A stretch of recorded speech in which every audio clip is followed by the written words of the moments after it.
কিন্তু এই মুহূর্তে আমি আনসার করতে পারছি না এই কারণে যে আমার মাথা ব্রেইন এখন হ্যাং করেছে। বাংলাদেশের শিক্ষা ব্যবস্থা এমন জায়গায় আছে যেখানে প্রতিদিন এত বেশি ক্রাইসিস ম্যানেজমেন্ট করতে হয়, এবং আমি ক্রাইসিস ম্যানেজমেন্ট একটা করে এসেছি, আবার গিয়ে আরো করতে হবে। সে কারণে আমার খুব বেশি এই আজকের যে টেকনোলজি ইনোভেশন এগুলো নিয়ে খুব বেশি ধারণা তো আমার নেই। আমি একটু প্রাগৈতিহাসিক যুগের মানুষ, তো অনেক বয়স হয়েছে আমার। তবে দুই একটা টার্ম জানি, সেটা হলো যে এত ক্রাইসিস ম্যানেজমেন্টের মধ্যে ঠিক আজকে যে আলোচনাগুলো হলো এগুলো আমার মনে থাকবে, কিন্তু এই মুহূর্তে আমি আনসার করতে পারছি না এই কারণে যে আমার মাথা ব্রেইন এখন হ্যাং করেছে। এখন তো জীবাণুদের থেকে বাঁচালে সারাদিনকে বাঁচাবে ডেটল। বাঁচাবে ডেটল দেয় জীবাণুর বিরুদ্ধে 12 ঘন্টার সুরক্ষা বলয়। সুরক্ষার বিশ্বাস থাকুক দিনভর। কাজেই এখন আমি ঠিক বুঝিয়ে বলতে পারবো না কোন জিনিসগুলো। কয়েকটি বিষয় আমি অন্য প্রসঙ্গে বলি যে টেকনোলজিক্যাল ইনোভেশন তো এডুকেশনে দরকারি।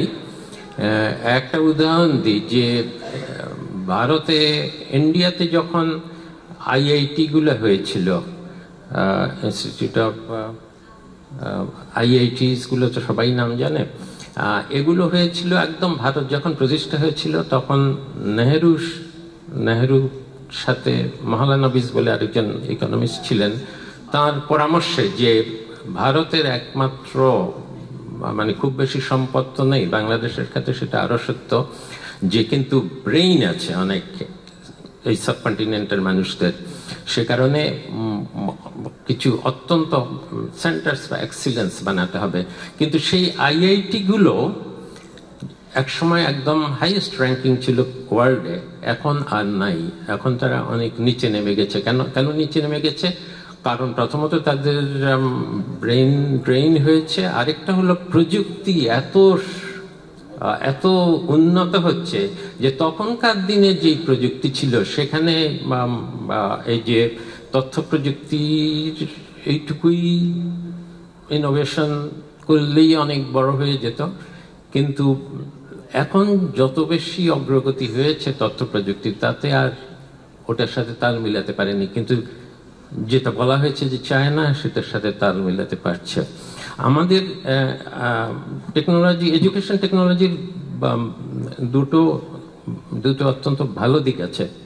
একটা দিক হলো আমাদের যে শিক্ষা ব্যবস্থা, এটা তো নিশ্চয়ই এটা দুরবস্থা সবাই জানে, এবং একটা শিক্ষা ব্যবস্থা যখন মানের দিক থেকে নিচের দিকে নামতে থাকে, আমি এই বিশ্ববিদ্যালয়ের কথা বলছি না, কিছু বিশ্ববিদ্যালয় সেন্টার অফ এক্সিলেন্স হিসাবে আস্তে আস্তে বেরিয়ে আসছে, কিন্তু পুরো শিক্ষা ব্যবস্থার মান যখন কমতে থাকে তখন এটার মান আরো বহুদিন ধরে একটা সাইকেল আছে। কারণ এডুকেশন সিস্টেম রিপ্রডিউসেস ইটসেলফ, কারণ এই সিস্টেম থেকেই তো আবার টিচাররা বেরোবে, তারা আবার পড়াবে, তারা আবার এই করে করে একবার 30, 40, 50 বছরের একটা শিক্ষা ব্যবস্থা যদি নিচের দিকে নেমে যায় গুণগতভাবে, সেটাকে আবার তুলতে গেলেও অনেক সময় দরকার হতো। কিন্তু এখন যেহেতু প্রযুক্তি আছে, আমরা শিক্ষকদের ট্রেনিং,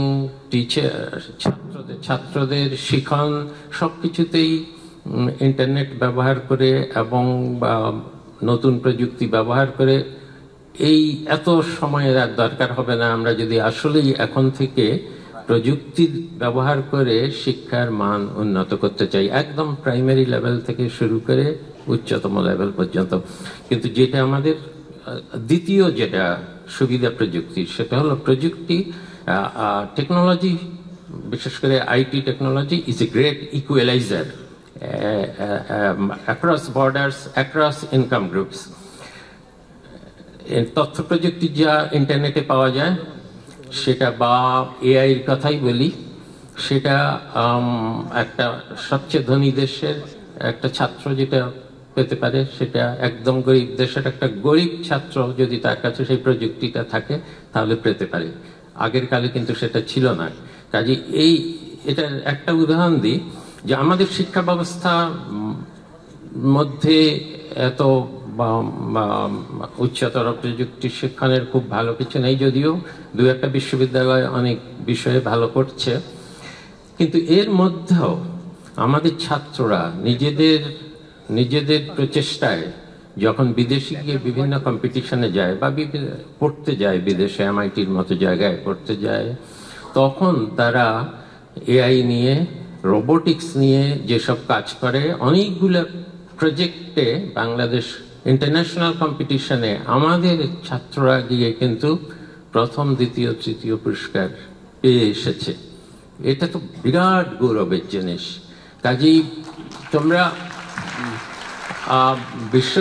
বিশ্ববিদ্যালয়গুলো কখন সেই মানসম্মত প্রযুক্তি ব্যবহার করতে পারবে, আমি আশা করবি পারবে, কিন্তু সেটার জন্য অপেক্ষা করার দরকার নেই।